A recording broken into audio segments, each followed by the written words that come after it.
আসসালামু আলাইকুম। আশা করি সকলেই খুব ভালো আছেন। রেসিপি গল্পে আপনাদের সকলকে স্বাগতম।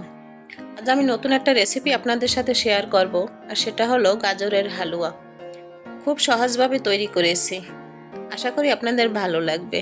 তো কিভাবে তৈরি করেছি একবার দেখে নিন। প্রথমে আমি এখানে 4-5টির মতো গাজর নিয়েছি। এখন এই গাজরগুলো আমি গ্রেট করে নেব। আপনার ইচ্ছে করলে এখানে সিদ্ধ করে ব্লেন্ড করেও নিতে পারেন। একটি ফ্রাই প্যানে আমি 3 টেবিল চামচের মতো ঘি দিয়েছি। এখন আমি এর ভিতরে 3টি এলাচ এবং 3টি দারচিনি দিয়ে দিলাম। এখন এই গরম মশলাগুলো আমি ভালো করে একটু ভেজে নেব। গরম মশলা ভেজে নেওয়ার পর এখন আমি এখানে গাজরগুলো দিয়ে দিচ্ছি। গাজরগুলো এই ঘিয়ের সাথে ভালো করে একটু ভেজে নেব। গাজরের ভিতরে একটি গন্ধ থাকে, এই ভাজার কারণে গন্ধটা দূর হয়ে যাবে।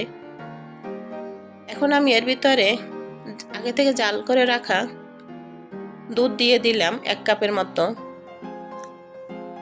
এখন আমি এর ভিতরে 1 কাপের মতো চিনি দেব। চিনিটা আপনাদের স্বাদ মতো দিয়ে নেবেন। এখানে আমি 1 কাপ চিনি দিয়েছি। ভালো করে একটু মিশিয়ে নিচ্ছি।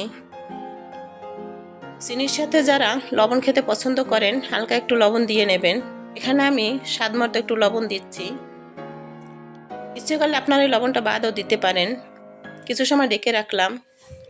ঢেকে রাখার পরে আমি এখানে 1/2 কাপের মতো গুঁড়ো দুধ দিয়েছি। গুঁড়ো দুধটা দিয়ে ভালো করে মিশিয়ে নিচ্ছি। আবার আমি কিছু সময় ভালো করে জাল দিয়ে নেব। এভাবে প্যান থেকে যখন উঠে আসবে তখন আমি উঠিয়ে নেব। একটি প্লেটে আমি তুলে নিলাম। এখন আমি এই প্লেটটায় ভালো করে ছড়িয়ে দিচ্ছি।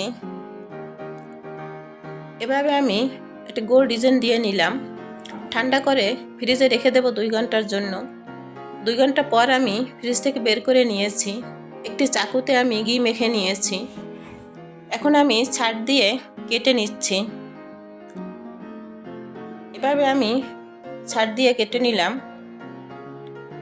ডিজাইনটা আপনাদের পছন্দ মতো নিয়ে নেবেন। আমি সহজভাবে ডিজাইনটা তৈরি করে নিয়েছি। গাজরের হালুয়া আমরা ডিজাইনটা যেভাবেই তৈরি করি না কেন, খাওয়ার স্বাদই থাকে একটু অন্য রকমের।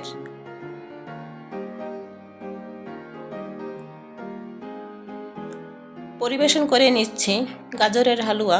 খুব সহজভাবে তৈরি করেছি। আশা করি আমার এই রেসিপিটি আপনাদের ভালো লাগবে।